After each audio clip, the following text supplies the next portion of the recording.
I'm Jill Blair. I am the Title III Project Director. Just quick show of hands, who was at the all-college opening yesterday morning? Almost everybody. Okay, so I don't want to repeat too much. I gave like a little teaser yesterday, 20 minutes, so there'll be some repetition of what you saw yesterday, but there is also some new information, and we'll have some time to kind of talk and think about what this means for us that we didn't have yesterday. So don't worry, this isn't the same exact thing, although it might sort of look like it at first. And if you notice, it does look a little bit different because for the all-college opening, marketing did real nice magic with all of the PowerPoints that I didn't have them do with my breakout session. So it's the same information, even if it looks a little bit different. I wanted to make sure everybody knew that. So I want to reiterate, we're going to be talking a little bit about what's our typical student look like. We're going to be looking at data. What does the data show us about characteristics of our students? But I want to be like crystal clear on this, that we serve a really diverse community of students.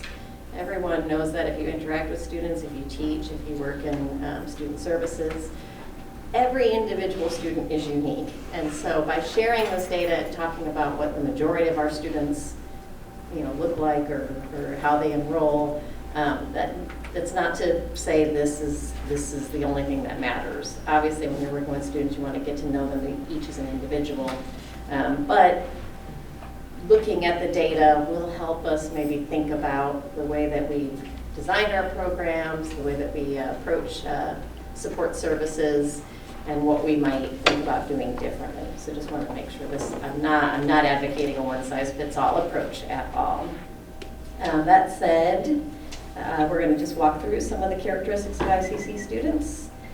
If you guys were all there at the all-college discussion, we talked about what do you think is the typical student, what's the average student at ICC look like. How well did what you were picturing match up with what I revealed yesterday?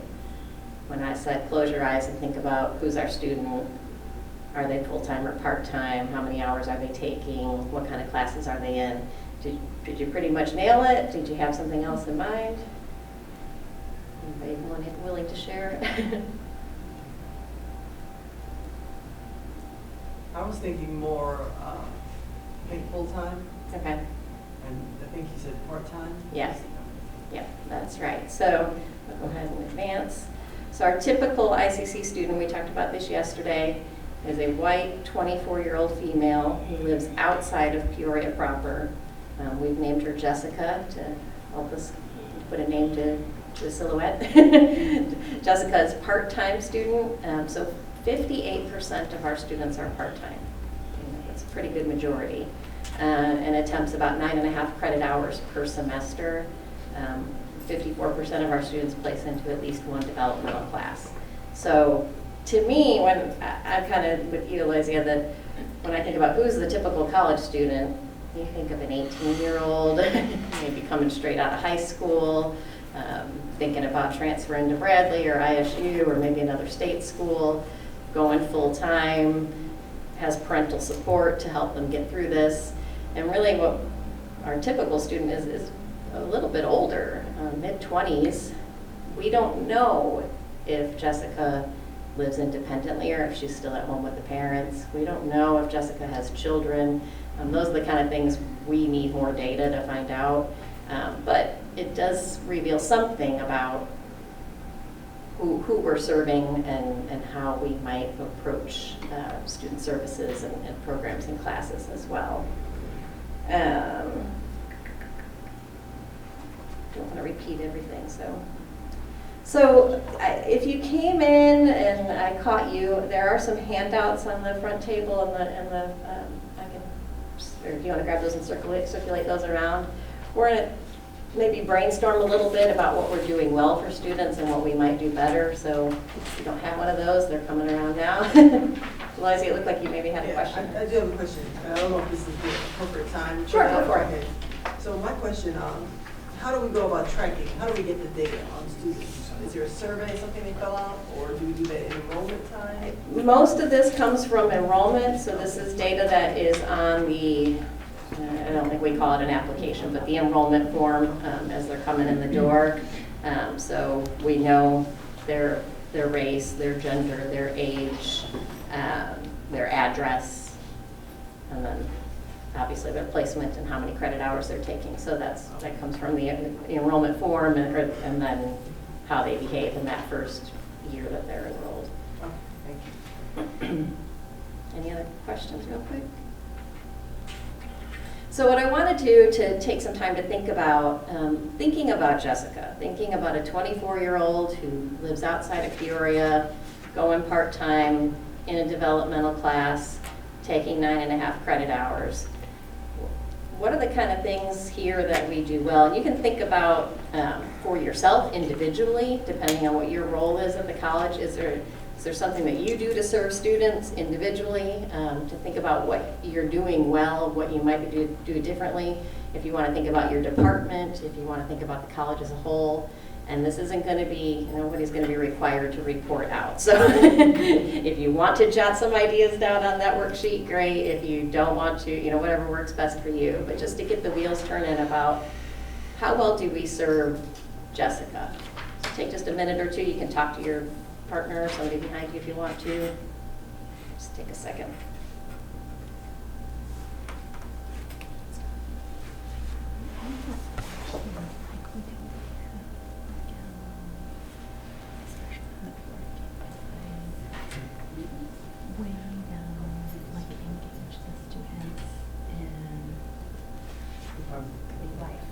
Life, yeah. Kind of college life.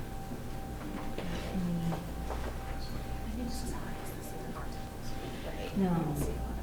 No. The full time.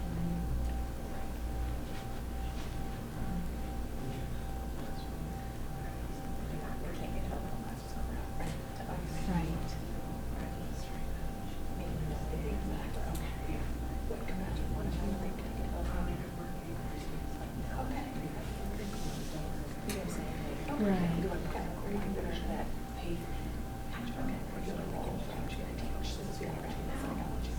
Right, because we don't really know. That's what.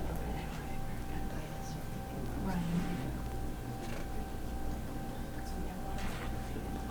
Mm-hmm.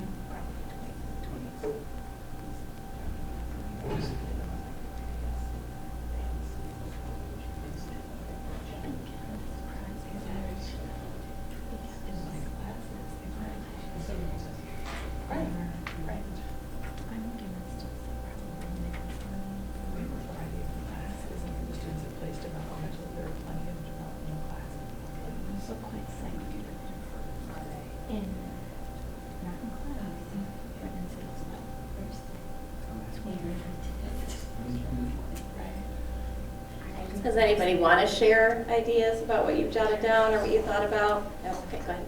What was your name? Sorry. Joe. Joe. I just looked that I would treat this student like any other. If this student were in my class, I wouldn't think anything of the gender or the race or the age or anything like that. It's just another student in the class. Okay. I think a lot of times we assume that they know more than they do in terms of just so much, like when to register, and so just taking the time to make the announcements about things. And I remember getting into a whole discussion about if you don't register early, sometimes the classes are dropped and then there are no more for you to get into. And they were like, really? Like that really happens, Mm-hmm. So I think just sometimes just taking the time to, talk to them, and even in side conversations, you can learn so much about, that, maybe I need to slow down and make this announcement and, repeat this a few times. Mm-hmm. Because sometimes we're their only connection that they're going to see so many times a week. That's right. As faculty, I'm sorry. So you're a faculty member? Yeah. Okay, what was your name? Yolanda. Yolanda, I'm Jill. Nice to meet you. Mm-hmm.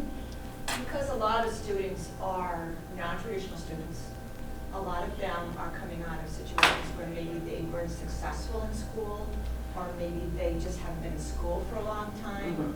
And then I think there are a lot of other things that go into just the academics. So and we do workshops with the Academic Support Center dealing with test anxiety and time management and note-taking, because these aren't necessarily skills that they have acquired. Sometimes maybe they weren't successful because they didn't really understand how to take notes, or they didn't understand that their mind going blank wasn't something wrong with them. It was just that they became so anxious their mind shut off.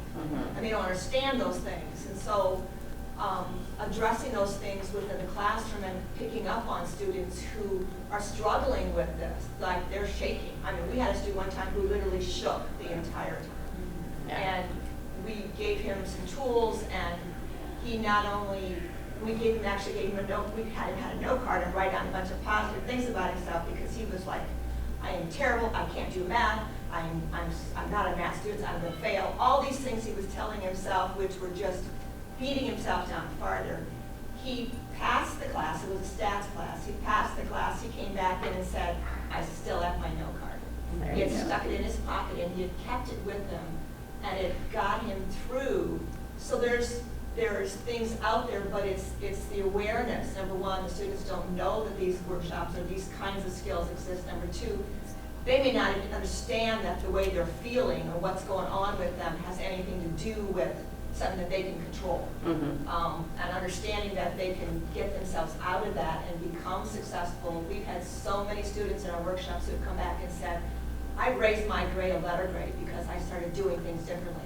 I am so much more confident going into things. We just get so many really wonderful comments that I guess I'm in here plugging the workshops, but I can give you reports after report. I mean, just so many comments. Going beyond the content and really thinking about skills and attitudes that so many will take of them them beyond. will master the skills to be good in the class if they had the skills to do that. Right. But not understanding that you can use in math class, or you can use in English class, or you can use in history class. It's not content specific. Right. So I just want to share a little bit of information. I didn't get this one in a slide, but do you know what our fall to spring persistence rate is overall for the college? Does anybody know that off the top of their head? And everybody goes home and studies the student data book, right? So for all of our for full-time students, our fall to spring persistence rate is 86%. For part-time students, it is only 58%. So when we talk about college-wide, our persistence rates, and we put all these students in one bucket, we're kind of squeezing everything we possibly could have from our full-time students. They're doing fine. An 86% persistence rate from semester to semester is pretty darn good. The 58%, like that's a little bit shocking when I saw that number. That's a full 28% or 28-point difference between those two. So really thinking about that part is most of our students are part-time. Most of our students then are only persisting at 58%, which is a little bit shocking. So something to, again, think about, what are we doing? When I go on to the next slide, this was not part of the presentation yesterday, and I don't know how well you can see it, but the data show that we've got those same kind of gaps, not only for part-time students, but for African American students particularly. So fall to spring persistence is only 56%. That's a 13-point difference from the overall population. Fall to fall is only 35%. So when African American students walk through our doors next week and come to college for the first time, the chances that they're going to be here again next year, only 35% of them. That's horrifying to me. We've got to be able to do something different. You can see success in the developmental English and developmental math classes lags behind as well. And then the 3-year advancement rate and 6-year advancement rate also lags behind. So we're going to look at, this is a slide we did have yesterday in the opening session. Our typical African American student at ICC is a 26-year-old female, so again a little bit older than I think what we typically picture, who lives in Peoria proper in the city. We're going to call her Dominique. Dominique is a part-time student attempting 7.7 credit hours per term and placed into at least one developmental class. I'm going to go back and look at Jessica for a second. So Jessica was taking 9.5, Dominique is taking 7.7. Jessica is 54.2%, likely to place into a developmental class. Dominique is 82.7. So what's going on there? Why are African American students so much more likely to be placed in developmental classes? Why are they taking significantly fewer credit hours per term? Some of that could be because they're placed into developmental classes, and that limits what you can take until you get through that developmental sequence. Is there something that we can do to encourage Dominique to take one more class per term? Is that going to be good for her? What can we do about this developmental placement and maybe accelerate Dominique into college level classes? So take a minute and think about Dominique. Let's look at the next slide together before you do that. So this was not included yesterday. We did not talk about Andre, but I think it's important to talk about African American men as well, just because the majority of African American students are females. African American men do have some unique needs. So again, 26 years old, part-time student, taking even fewer credit hours per term, and likely to place into a developmental class. So take a couple minutes and think about that. What are we doing well for Dominique? What are we doing well for Andre? What do you think we could do better for these two students?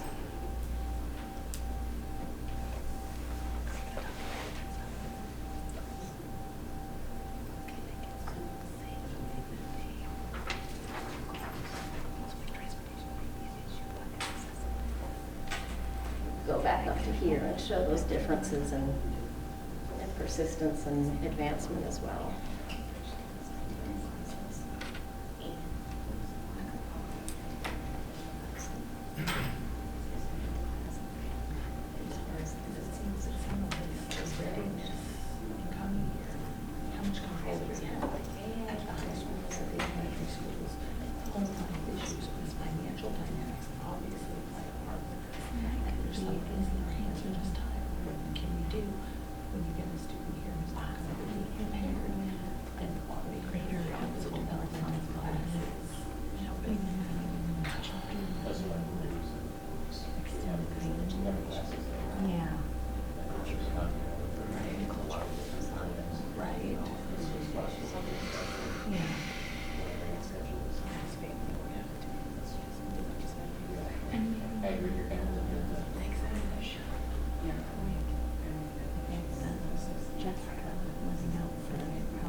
Does anybody know about dual credit early college programs in the Peoria public schools? Anyone here have any expertise on that? Do they offer those? Do we know weekly? It's not like Washington does, East Peoria. We definitely do offer dual credit. That is. In Peoria, okay. Yes. Okay. Yeah. I thought so, but just wanted to make sure. That's a good question. So anybody want to share anything about what you thought about or talked about? What we're doing well, what we could do better? Go ahead. I have a lot, but I won't share everything. Because this is something I think about often. I think number one, as ICC, we cannot be afraid to try something different. Mm-hmm. And we have to learn how to get everybody involved, because it takes so much more to reach these students than maybe, and it's not just African Americans. I think students who have something to overcome. So I'm actually studying this in my graduate program, and if they have a significant amount of challenges in education to overcome, and as well as African American students, they kind of have some things in common. And I think a mindset intervention would be helpful for many of these students. They have to just pick up some new skills on just how to study, how to survive in this environment. It is very different. And we don't really think about it, but the fact that many of these students coming from Peoria area, they don't see very many people that look like them in front of them. And that is very hurtful psychologically, mentally, and everything. We never think about that. I think Peoria, as well as Illinois Central College, needs to do something about that. Like, there are many African American teachers. We just have to get them, and Hispanics, just a more diverse pool. Diversity in the class. Yeah, they need to see that. My children in Peoria have never had an African American teacher. I heard a statistic not too long ago, and I hope I get it right. I think it's 80% of K-12 teachers are monolingual white women. And it might even be higher than that. True, and it's not that they're not good teachers. Right. I'm not saying yeah, that. yeah. It's just that African American students need to see something. They need to see that. It's role modeling. It's research that supports that. And I think that's important. But in terms of doing what we can do, I feel like at ICC, we actually as faculty and staff, actually, I feel like we need special training on how to handle these students. And I believe we can do it, and we can do so much more to reach them. We just have to be willing to do it. Yep. I'll put in a plug. I know that Dr. Ali is doing her session about racial justice and equity again this afternoon, I think. And I did one of the circles, and I had a lot of District 150 students in my circle, and that's what they said. Yeah. It was, like, I already felt that way, but that's what they were saying. Yeah. About, you know, in school and not having anybody that looks like them. They were saying some of the same things. Yep. Yeah, and that's at 2:30 this afternoon in 214B. It's very good. Dr. Ali is repeating Yeah, that. we so- do, yeah. No, I'm looking forward. I'm hoping to get there this afternoon. And I do know that there are actual, intense efforts to recruit more diverse faculty and staff. From what I understand, the applicant pool has increased in diversity, but the actual hiring is not translating to hiring. And that's because, no. Go ahead. Well, I sit on some of the committees, so I know, I feel like we need help. We need help. We need to be able to not block people that are different coming in. Like, And it's not intentional. You know what I mean? I think we want to be careful not to say that it's not always intentional. It's not about, oh, we don't want No. It's about the way the assumptions we make, the way we operate. Exactly, that's what, Exactly. Anybody else want to share any ideas here? I kind of like what she said about the special training, because Miss Lindsay is my name, retention coordinator here. I'm diverse retention coordinator here. And I see a lot of students.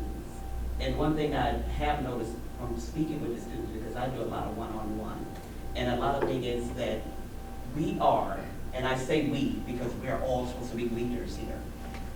Sometimes we're intimidated by what we see. And we can't always be intimidated by what we see. We got to get to know the individual person. And once you get to know the individual person, you will be able to see the barrier that's really going on. But what we do, we close ourselves off even as leaders and go, ooh, I don't know about that. And so we just shut it down instead of going out to help. But you got to think about it. We all grew up too. There was somebody that helped us to come along. There was somebody that said, okay, that person's different. Let me reach out to them. It's kind of like we do what we did in high school. Okay, the good girls, the bad girls. The uppity girls and not so uppity girls. We do that even when we see the children. We go, okay, I kind of like that one. She looks like this, or he looks like this and this and that. So, okay, I'm gonna welcome them in. And I'm drawn to what's familiar to me. Yeah, and I'm gonna give them my knowledge. Yeah. Because that's what you're here for. When you're a teacher, you're here to give them knowledge. And so we reserve our knowledge based on what people look like. And I find that a lot from meeting with a lot of the students, because I am like their mediator. Sometimes they have an issue with their teacher, instructor.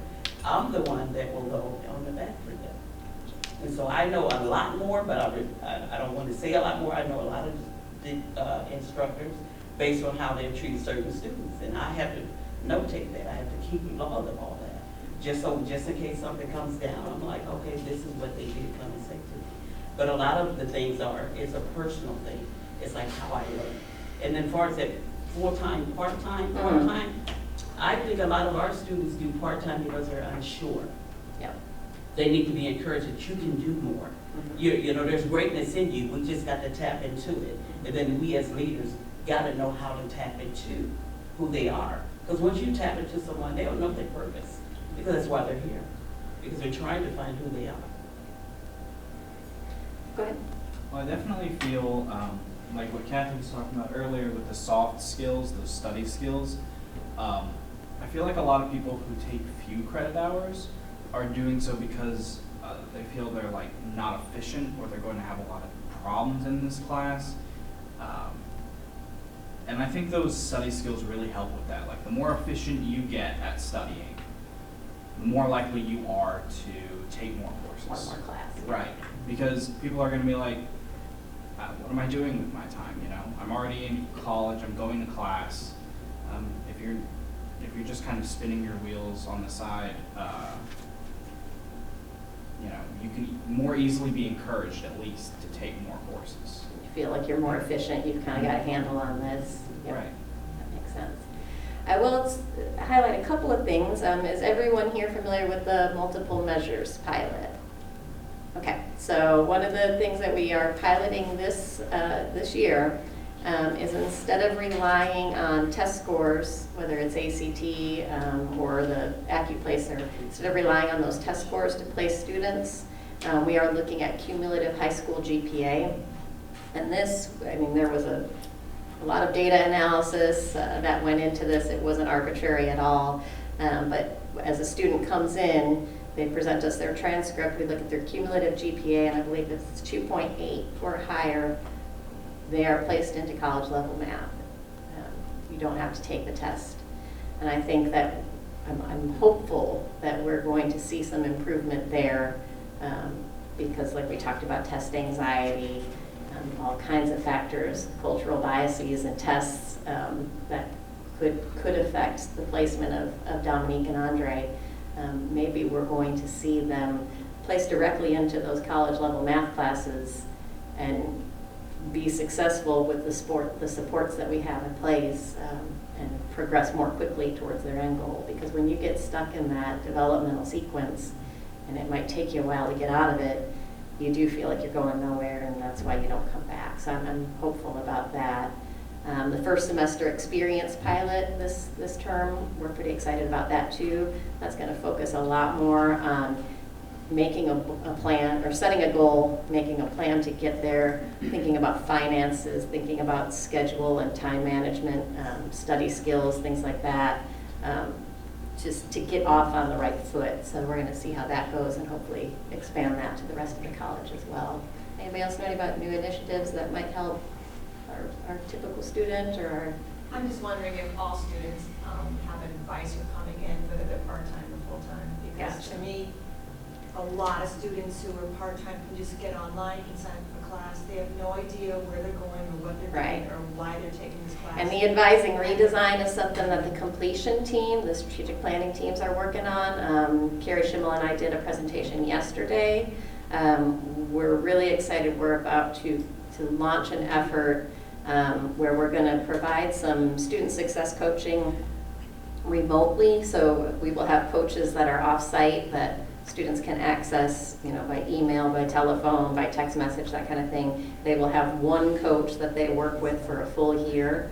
And as we pilot that, we're also going to be redesigning our own approach to advising to make it more transformational, less transactional. So instead of you come in, meet with an advisor to pick out your classes and build your schedule, we're going to help you build those skills so you can do that on your own. And when you come to your advisor, it's really about what's going on in your life, what barriers do you have, what can we help you with, how can we identify the right support services for you. You mentioned the cumulative GPA, Yep. which is the measure. Okay, so they're in that pilot. Are they eventually going to look at like just math GPA or They've just already English done that analysis, so they already looked at a whole bunch of data. cumulative GPA, math GPA, most recent semester GPA, grades in math classes. They looked at a whole bunch of data points. Not just, I mean, we looked at our own data for ICC students and came to the conclusion that it's really cumulative high school GPA that's the best predictor of success in developmental math. They're doing that data crunching right now in college level math, sorry. They're doing that data crunch again for English right now to determine what's the best predictor there. But it's not just our own study that we did. Studies nationwide are coming to that same conclusion, that it's cumulative high school GPA. It's got more to do with, do you show up to class? Do you do the work? Do you ask for the help when you need it? Your cumulative GPA proves that you have done that consistently. So, but you know the course that they were talking about yesterday, like it's like an ICC course. Did anybody see that at their presentation? Is that the first semester experience? Yeah, Yes. that. Yep. So are the testing workshops a part of that course?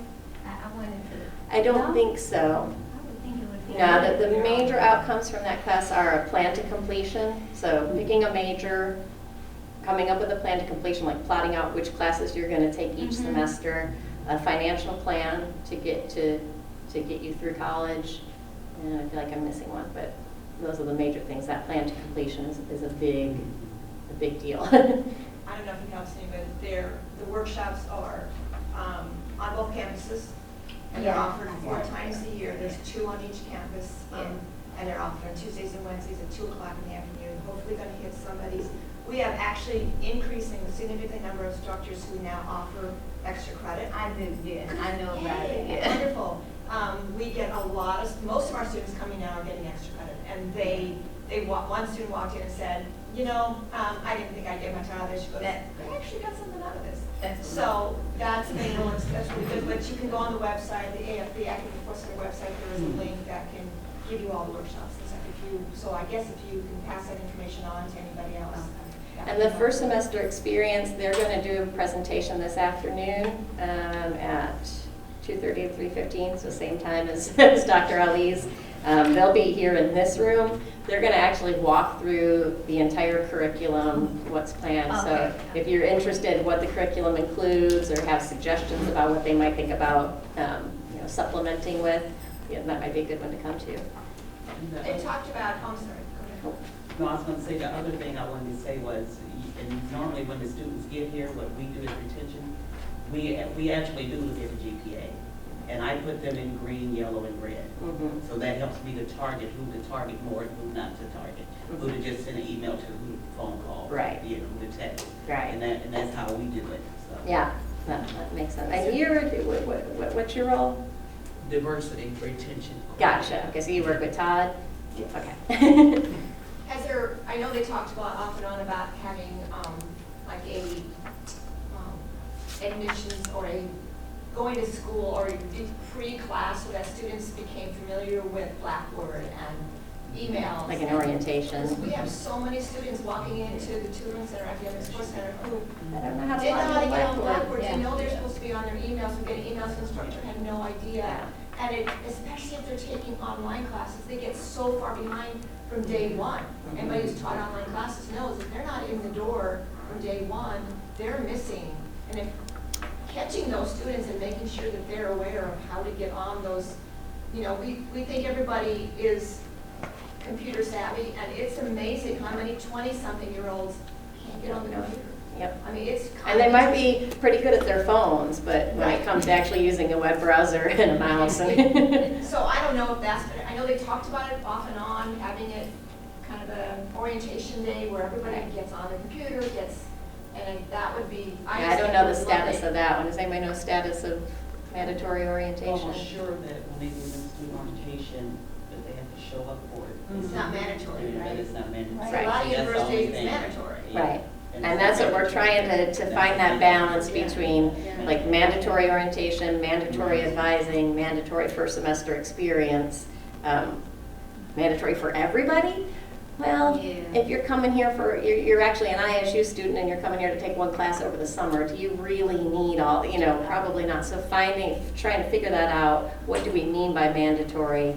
how do we package it and offer it? Because if it's mandatory, but you have to come to East Peoria and sit in a room for an hour or 2 hours to take it, and it's only offered between 8 and 4:30, we're leaving out probably Dominique, probably Andre, maybe Jessica, because she's a part-time student. So thinking about how to deliver that. You could do an online tutorial that Right. would encompass all that. Right, exactly. So having the same content packaged and delivered in multiple ways so we can meet the students where they are. Yeah, that's something to think about. I'm going to go ahead and move on. We talked about this a lot yesterday in the all-college session, so I won't spend a lot of time on that. But early college is a big thing. 21% of our students, of our enrollment, is early college students. So again, when we think about who's our typical student, who are we serving, it wouldn't even occur to me to think about early college, to be honest with you. It will now, but I think we're doing a great job. I went to the early college, what did they call that, session the other day where all the high school teachers came in and learned a lot about our early college program, but that's something to keep in mind as we think about how we serve our students and encourage them to persist and complete. We did talk about this yesterday as well. There are other student characteristics that maybe didn't cross the threshold of the majority of our students, so it didn't apply to our typical student, whether Jessica, Dominique, Andre didn't fit into these categories, but still something to remember, that 35% of our students are first-generation college students. So even if they have an encouraging and supportive family at home, which isn't always the case, that their encouraging and supportive parents also don't maybe know how to navigate the college enrollment system, what it means, the fact that if you don't enroll early, some classes are going to get canceled or fill up, and then you won't have an option. The sequencing of classes to make sure you take the things in the right order and not just taking classes willy-nilly. If your parents didn't go to college, you might not know those things. And then 4% of our students receive accommodations through access services. So we need to think about serving students with disabilities. And remember, disabilities are not always observable. So something I think like 20% of the population of human beings probably has some kind of disability that they could be diagnosed with, whether you can observe it or not. And then 2% of our students are veterans or active duty military. That's another set of needs and challenges to think about. It's not a lot of our students, but if you do have a military member or a veteran in your class or sitting in your office, there's going to be needs you're going to want to analyze and get to. And then this one just breaks my heart. Our food pantry was visited over 2,000 times last academic year. So we have students on campus in our classes that are hungry and that need to take food from here home with them so that they're not hungry at night or over the weekend. That just, yeah, I don't even know what to say about that. But if you're not meeting those basic needs, if you're hungry, there's not a lot you're going to be able to do about coming to class on time and getting your homework done and logging into Blackboard and all the other things that you need to do to be successful. And really talking about basic needs there. And then I quoted this yesterday, but I wanted to work it into the presentation today. This is from the Truman Commission report from 1947. So this was after World War II, as soldiers were coming back from war, and we had the GI Bill to encourage folks to enroll in college and pursue higher education. This was really the report that laid the foundation for the community college system as we know it. If the ladder of educational opportunity rises high at the doors of some youth and scarcely rises at the doors of others, while at the same time formal education is made a prerequisite to occupational and social advance, then education may become the means not of eliminating race and class distinctions, but of deepening and solidifying them. And half a century later, more than a half century later, we're still working on this, right? we talked about this was really access. We need to open it up. We need to make education accessible for everyone. We need to have the GI Bill. We need to encourage folks to enroll. But access without support is an opportunity, and if you know your history, we didn't even really open up access. We opened up access for some. The GI Bill was very helpful for white men returning from war, but was not accessible to black veterans. Things like Federal Housing Administration and redlining really made segregation worse than better. So there was all these benefits that we thought were going to democratize access that fell way short, and not even thinking about what comes beyond access. We really need to think about support as well. Anybody have any comments or questions about that? Okay. I teach medical terminology, and I was approached by the GED coordinator at ICC and the person who does the professional development to see if we could put GED students in a regular college class. Mm-hmm. So we started it last fall. So I have like 10 to 12 GED students that are enrolled in my class every semester along with regular students. They have to do everything my other students do. They have a report to do. They have to get up in front of the class and do it. They have to write in APA format their medical report. They have to do a research project. All these students have passed the class. Yeah. They have proved to themselves. I had one student last semester that said her father told her she could never amount to anything. And she passed the class. She did wonderful. Now these girls are going on into CNA. They had an interest, so they're going to go through the CNA classes. I have one student who did that. She's taking biology. Now she got accepted into the LPN program. Wow. So this was a ladder, a step-by-step process for these students, and we provided the support. The students came into I also tutor in the Academic Support Center. So they came in every week, Tuesday, for 2 hours, and we did a group session to help them. Plus the GED instructor for ICC, they had to do the regular GED classes Yep. along with doing this. Mhm. And they all proved to themselves. They had a great time in the class. They proved to themselves. For some reason, along in their life, they didn't finish their high school education. Something happened. You know, I had a girl that was about to have a baby. I had another one that was almost homeless. So trying to figure out how we could help them and get them through this class. Yeah. And they were so proud of themselves. And I was proud of them that they proved to themselves that they could do That this. you're capable, yeah. Yeah. My first career was actually in adult education. I worked at Heartland Community College in adult ed, and I often said the difference between the community college student and the adult ed student is that diploma. That really a lot of the needs are exactly the same. It's just that one group of students, for whatever reason, was able to stick with it long enough to get that piece of paper. And I had a whole group. I had girls that were young, and I had people in their 50s that were in this GED. Yeah. And they all, you know. And if they can do that, if they could sit in a college class and do the coursework and be successful, write a research paper. So the GED is still this really high stakes test, right? So we talked about test anxiety, we talked about and they all cultural passed bias. the we GED talked then about, too. They Yeah. had to pass that. Yeah, So- you have to get that GED in order to Yeah. pursue an associate's degree. But if you Yeah. can do the associate's degree without the GED, then what's the point? Yeah, right. So, you know, it's really a success story Yep. that these students have done. But there was a lot of support here from them. Yeah. I make them go to those workshops.